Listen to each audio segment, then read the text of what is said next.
Hi, everybody. My name is Sean Tracey. I'm coming to you from Houston, Texas, where things are hot and humid.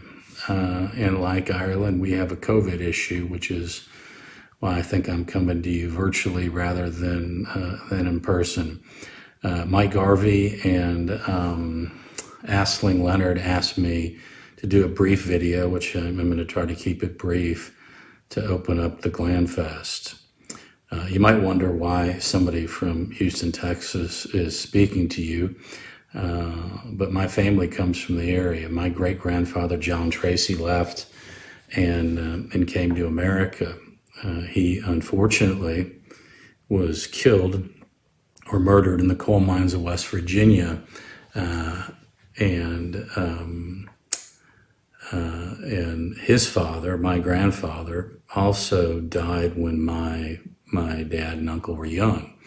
So all our Irish history and family and everything that was known about the Traceys disappeared. All I knew from my dad is that we were from Ireland. I suspected Galway or Tipperary because that is where the Tracey clan originated. And I spent 25 years and 10 trips to Ireland trying to piece together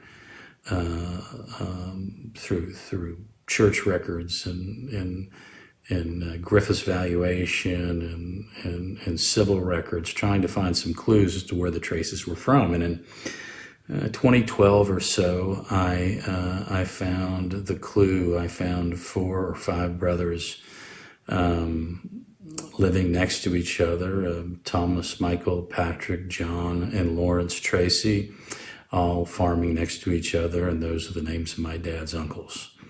I thought I was home. I was fairly certain, but I'm a lawyer, and I wanted some more evidence. Through the help of Michael John Lee, I was able to find Tom Tracey, who was from Kiltullow, living in California. I flew out to California, met Tom. I was there with my brother, and met Tom, his wife Ann, his daughter Christine, and Tom agreed to do a DNA test. And with that DNA test, the avalanche of evidence started coming down. Since Tom Tracey came back as a cousin to my dad, I next tested Martin Tiernan, who was on what I believed to be, or owned at the time, what I believed to be the Tracey farm. Martin came back as my dad's second cousin, once removed, which is of course what he is.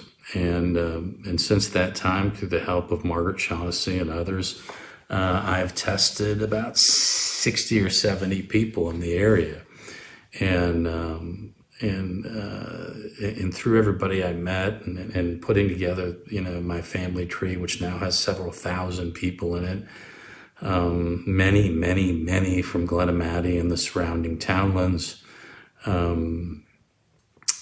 I figured out a couple things. One, I could not have done it without the people in the area who are interested in Irish heritage, Irish genealogy, Irish culture, the people that were there that so graciously gave so much of their time to a complete stranger, somebody they'd never knew, never heard of before, and did it only because they were decent and gracious people and were interested in helping me find out where we were from. As the process unfolded, the idea for the Heritage book was brought to me. And I can't tell you what an unbelievable idea that was. I can tell you, because of the amount of time I've spent digging through, graveyards and church records and other things, that the Heritage book put together is one of the finest examples of local history and genealogy I've ever seen. I still reference the book all the time, and every time I go through it, I find some cousin or relative I didn't know was in there, and sometimes I see pictures. One astonishing thing is one of my cousins from the area is Declan Ganley, and Declan and I speak all the time now.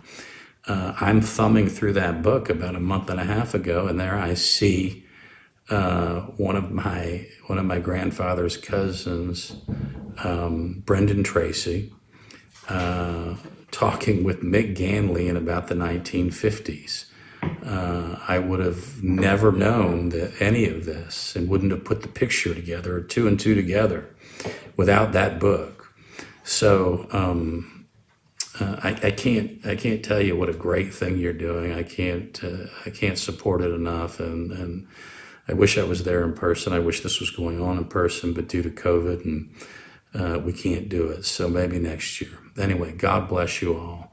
Keep up what you're doing. I'll support it in any way that I can. Thank you.